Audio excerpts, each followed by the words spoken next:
been a complete struggle going to school here.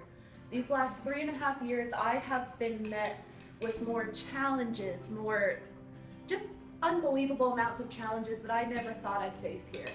I've learned so much being with you guys, and y'all, the amount of times you guys have seen me cry is, I can't count on my hands, so.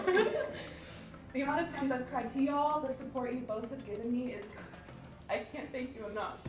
This was a hard journey, I will not lie. And if not was for my friends, I can't believe I'm here right now, standing in front of you guys. I finished my quarter. It was a really big journey, and I can't believe that I'm here, so I'm very still in shock. But I'm really grateful that I took the courage to get out of my bubble, out of my comfort zone. If your dreams don't scare you, they're not big enough.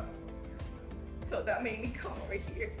And there were a lot of times that I thought I wasn't gonna succeed.